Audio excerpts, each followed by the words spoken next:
This is my ESA animal. What is ESA? It's emotional support. Animals that help with anxiety, depression. Bria reminds me of someone who literally spent 2 hours preparing for Miss USA. What about you, Jazzy Faye? I'm looking forward to expansion.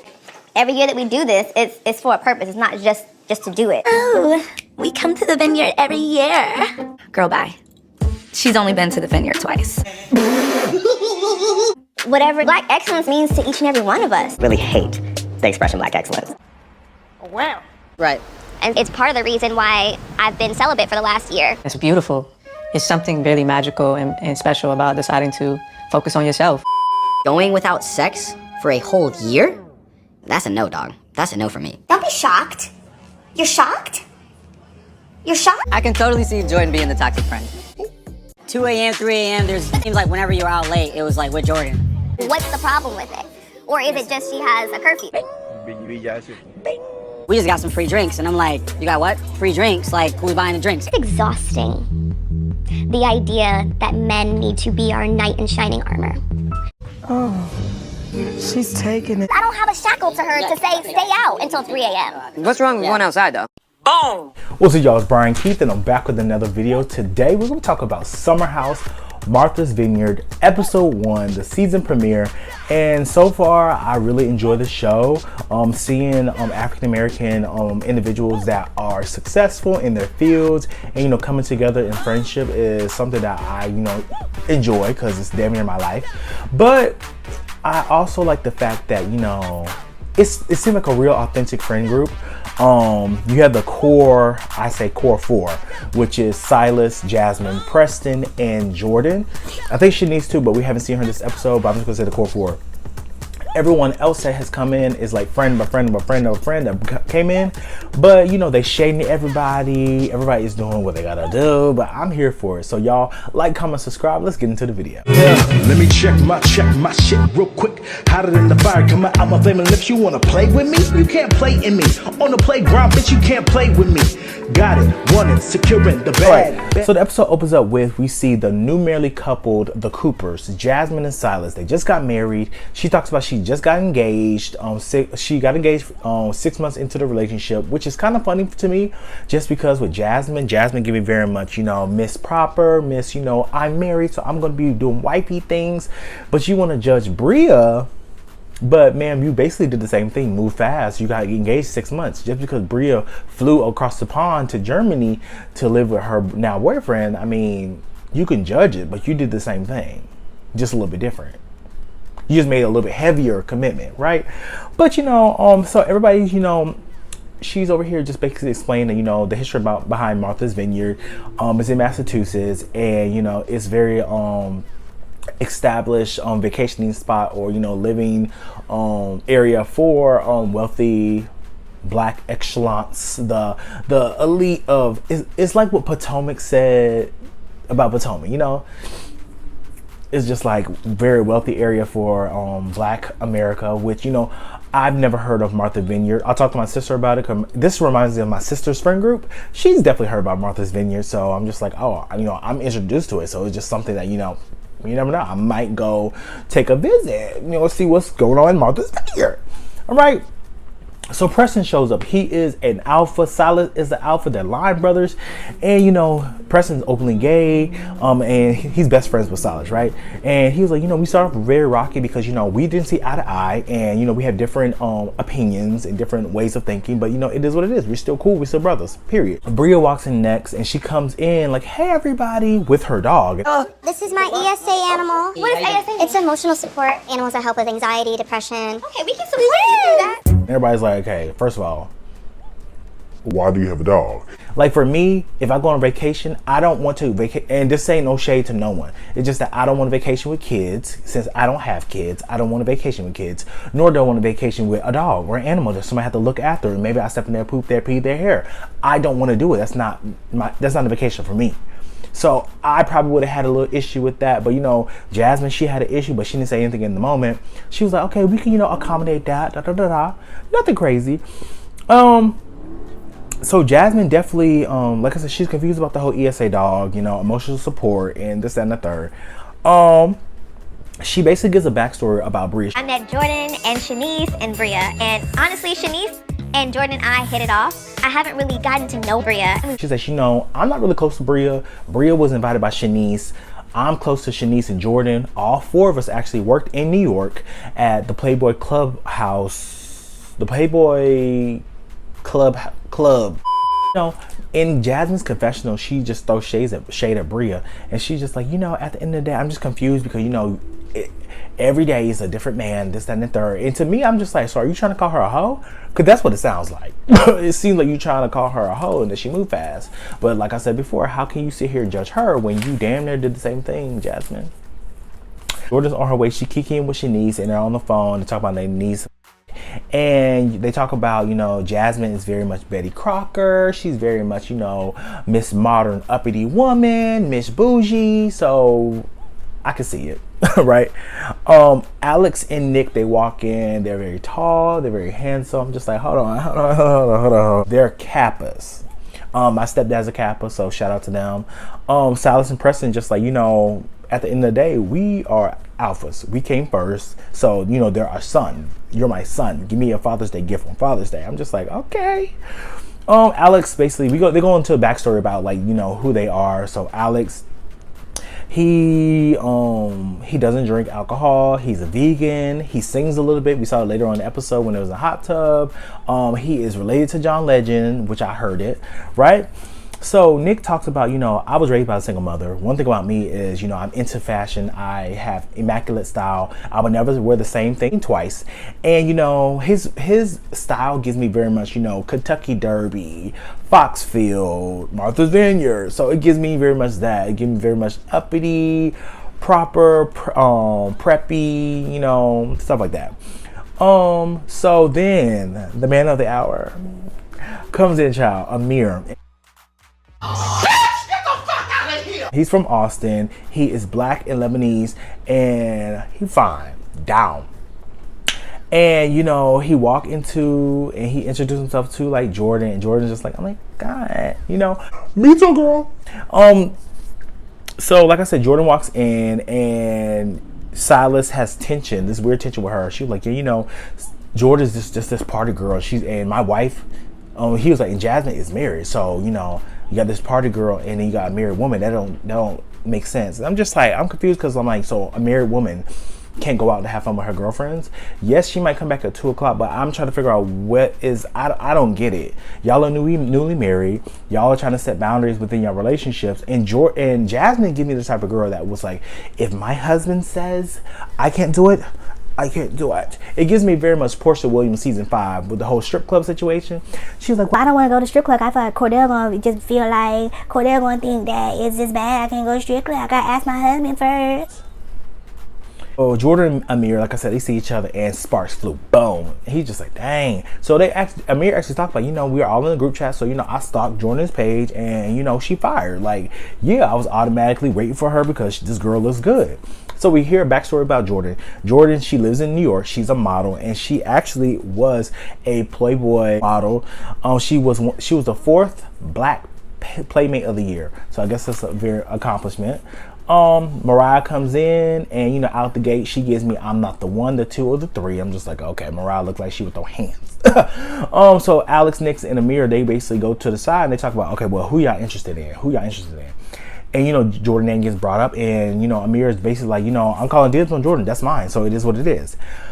So everyone's getting settled. Preston, he peeps the whole, you know, Jordan and Amir, you know, tension towards each other. I'm just like, who doesn't see it, right? We find out that Nick also has feelings for Jordan as well, because I was like, yeah, you see Amir over here trying to bag Jordan, da.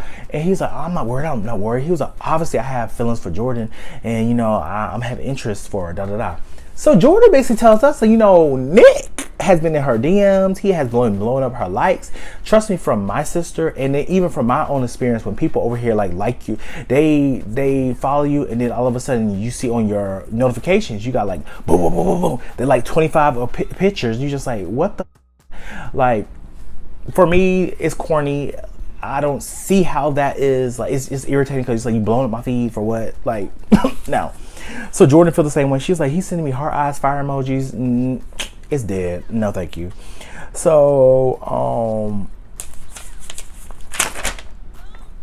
everyone's at dinner, and we hear a little bit of backstory about Amir. He talks about his mother is, you know, Lebanese, and, you know, he doesn't know who his dad is, I'm assuming. And, you know, he is happy that he's around black people. Period. Being in a house full of people that look like me, that's what I'm most excited about. My mom's born in Saudi, raised in Lebanon, and then she moved around a little bit. What about the other side of your family? I don't know my dad. Because he never really had that, especially in Austin, is predominantly Caucasian.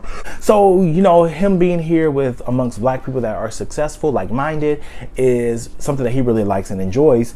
So they all talk about, you know, the whole situation with Jasmine. So, well, Jasmine opens up. She says, you know, one thing I want is expansion. I'm looking forward to expansion in the sense of expanding community. Like, every year that we do this, it's for a purpose. It's not just us coming to here. It needs to be for a purpose, like, you know.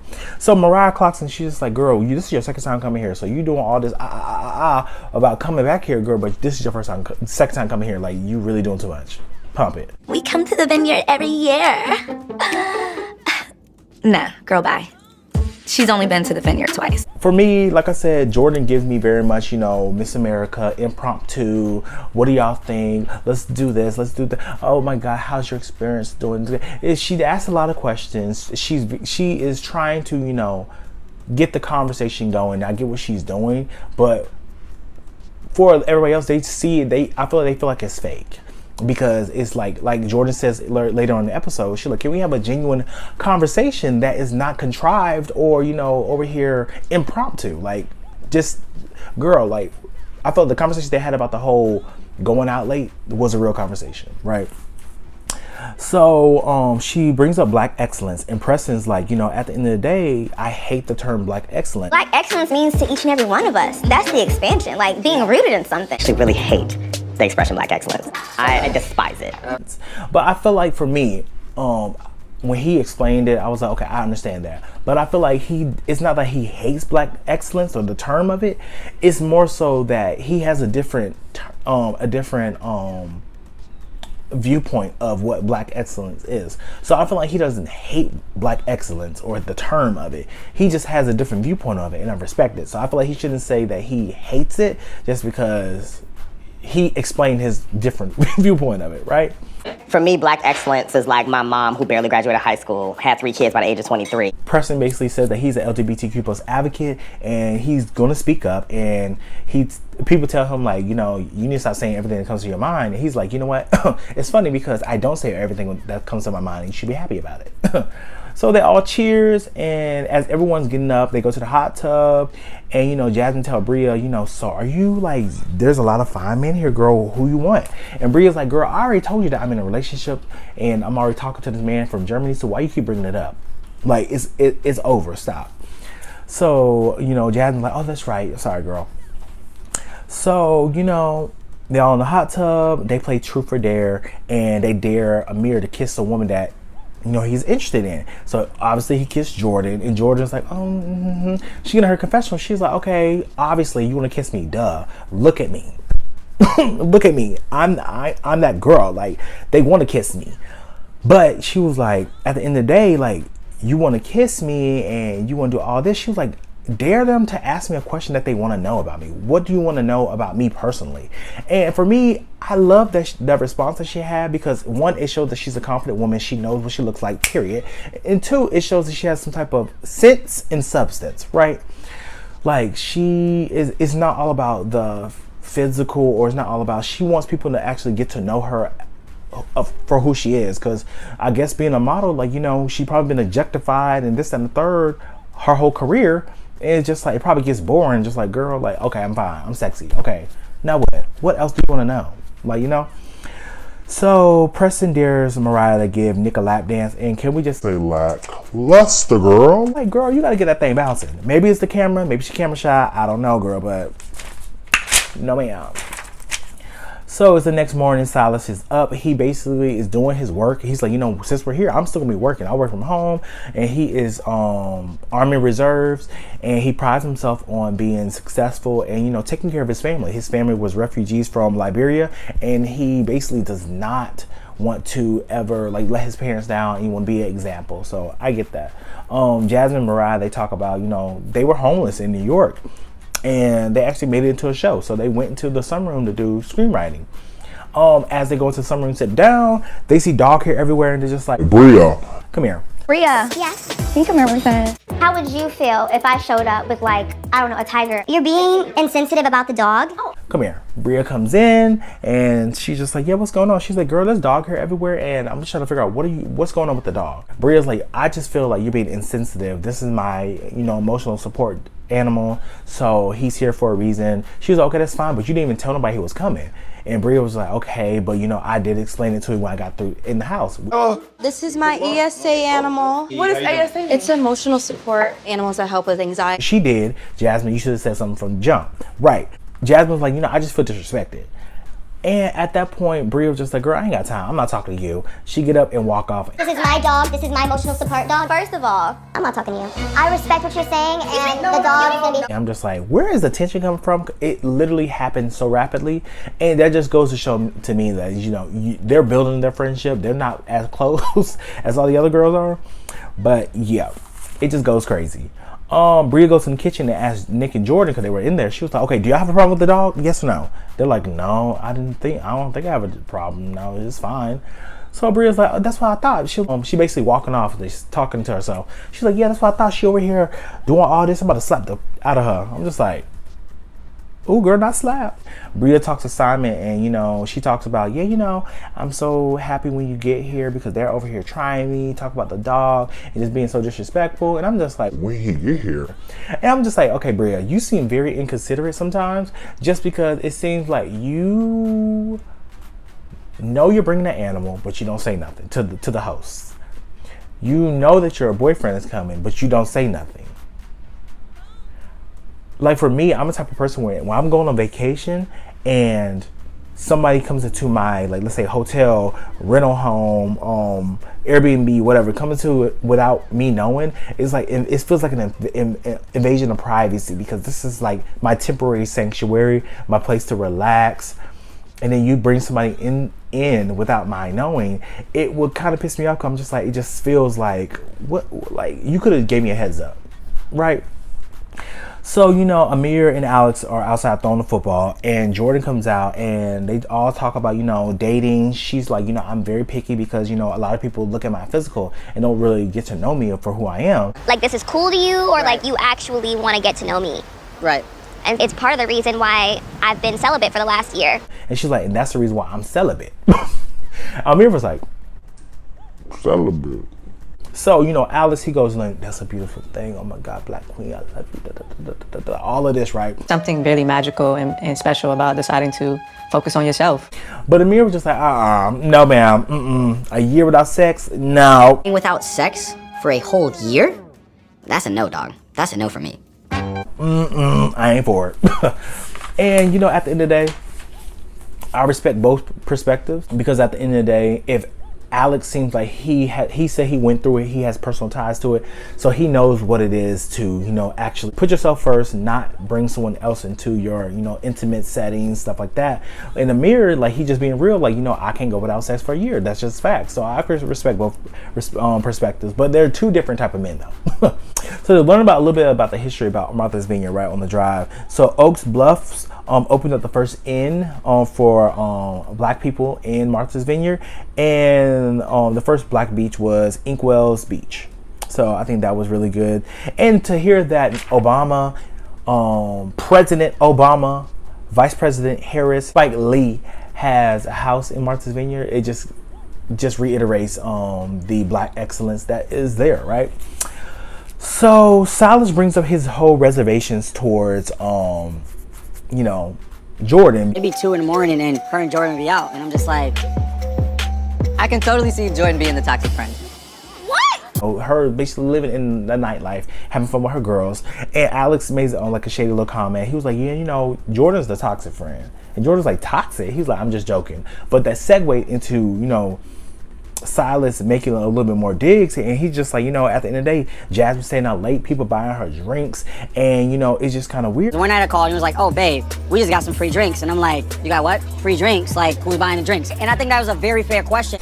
My whole thing is like what Nick says, like, what's wrong with being outside? Like, what's wrong with her hanging out with her friends? She, like, Jasmine, yes, she is married, but she's still an individual. Like, one thing that Jasmine said that pissed me off was she's like, you know, whatever my husband says goes. We are one. Okay, y'all are one, but if you say something, do it go for him? Is it back and forth? Like, is it a give and take? Probably not. So at the end of the episode, I just like the fact that, you know, Jordan just spoke her mind. She's just like, at the end of the day, men think that we are damsels in distress. Idea that men need to be our knight in shining armor. That we cannot go out without being prey for the predator. That we need them to protect us all the time, and that's just not the case. And then she goes and says, like, at the end of the day, before it was you, I was there. I was her friend, her best friend before you was there. So you can say this, that, and the third, that I'm doing this, that, but at the end of the day, I was here before you, and I will probably be here after you. She couldn't say that, but well, that's why I'll be telling my friends, like, when y'all get into relationships and y'all cut y'all friends all the way off, and then if y'all break up happily and you're like, oh my God, girl, what's up? Like, no, girl, you move weird. Like, I don't mind. I respect the fact that you want to spend time with your boyfriend, cool. But at the end of the day, like, it's still a friendship. So, but let me know what you guys think. I am enjoying Martha's Vineyard. They are shading each other left and right. But y'all, like, comment, and subscribe, and I'll see you guys in the next video. Peace.